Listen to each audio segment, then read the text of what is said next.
Giving good feedback doesn't look like a sandwich.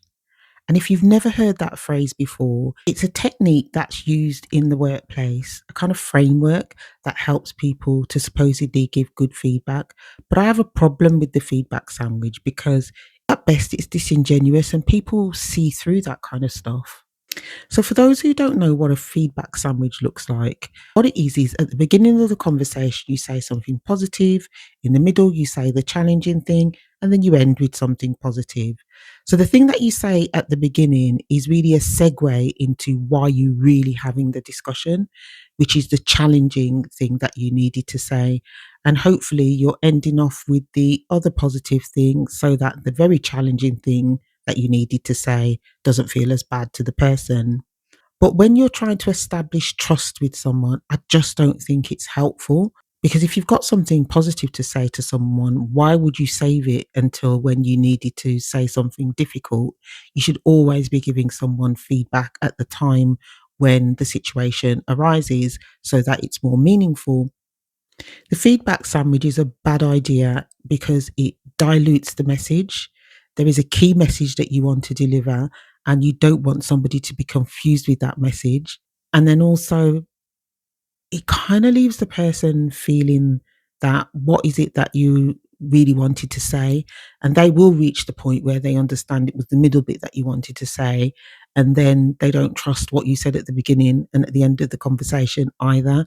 So I just think it's best to be honest, and being honest doesn't mean that you have to be brutal.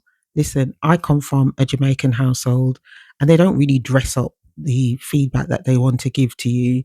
They just give it to you straight, but I know that not everyone can handle that, and it might not be appropriate all the time in the workplace. But I do think it's always appropriate to be honest. And to be honest doesn't mean that you have to be brutal. And being kind doesn't mean that it's you have to always say things that are easy. I think there is something that people tend to conflate with those concepts of honesty and kindness. And to give good feedback, you absolutely need to have both, because you need to think about, who am I delivering this feedback to and why is it necessary? And then, of equal importance, is how are they going to receive this feedback, and how can I give it to them in a way that it is received in the way that it's intended? Because all feedback should have good intentions behind it. I mean, we're not here to tear people down, we're here to build people up. From my perspective, one of the best pieces of feedback that I got was from a manager, and it was years ago. I went for a role in my organization as a manager, and I used to get really nervous at interviews. I mean, really nervous. And after I'd done an interview, my mouth was chattering like this. It was like crazy, to be honest.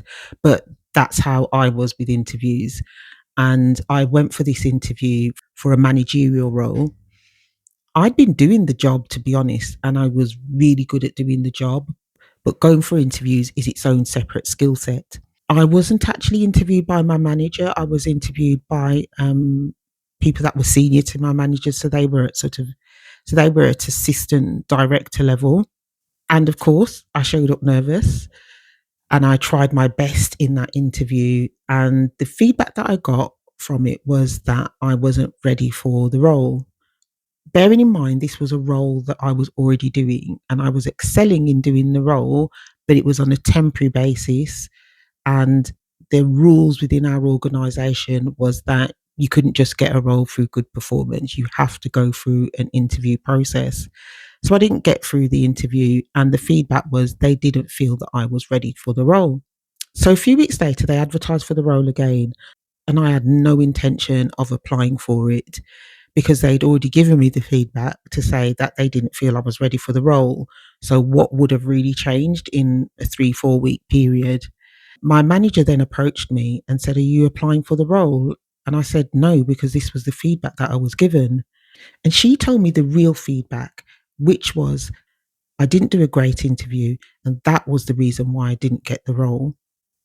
And it had nothing to do with anyone's confidence in me being able to do the role in reality. I was really shocked with that information, but it was really good feedback for me. All I needed to do was nail the technique because they were confident that I could do the role. let's not get into the fact that they gave me disingenuous feedback. To cut a long story short, I was able to do the work in honing down my technique, and I went for the interview again and I got the role. So I suppose it's an example of really good feedback and really poor feedback in one scenario. My direct line manager had already told me that she needed me in the role because I was a really key person in the team. And actually, she really liked the way that I worked. And I was that kind of person that's able to spot a gap, jump in it, and do what's necessary. And it was just a huge support to her. I suppose she was partly panicking at the fact that I wasn't being offered the role. But what it also taught me is the power of disingenuous feedback and feedback that doesn't have a good intention behind it.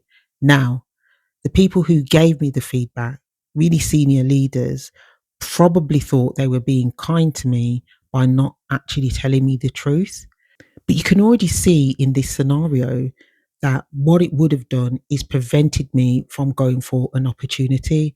And that is never a great way of giving feedback. And there's a lot of research that shows many managers are afraid to give honest feedback. And they are particularly afraid of giving it to people who are Black and ethnic minority backgrounds or people who are disabled. I'm not sure how they think that that is kind. What it does demonstrate is that if feedback doesn't resonate with you, you need to throw it in the bin. You need to make sure that it doesn't prevent you from going for opportunities and stop you from having forward momentum in your life. And what I would say is if you're ever in a position where you need to give feedback, make sure that it's honest and that it has good intentions for the recipients of your feedback. Don't ever be tempted to give a feedback sandwich. And if you feel uncomfortable with giving feedback, sit with your own feelings, sit with why you feel uncomfortable, and come back to the reason why you think it's necessary to give feedback in the first place. And if you don't have a genuine reason to give feedback, or you haven't got anything decent to say to the person that can help them to improve, then it's probably best that you keep quiet and not say anything, because what you say has an impact. There is power in the words that you choose to use. There's power in what you choose to say to someone. And if you sat down and had a meeting with them and told them about gaps in their skill set or in their knowledge, you can at least make sure that you believe it and it's true. It's up to the person as to whether or not they want to take that on board. But you do the things that are within your control, which are within your sphere of influence. And if you want to show up as an authentic person and be trusted as a peer, as a colleague, as a senior leader, just make sure that whatever you say is genuine, that you genuinely believe it, and you care about how the person receives it at the other side. It's called just being human.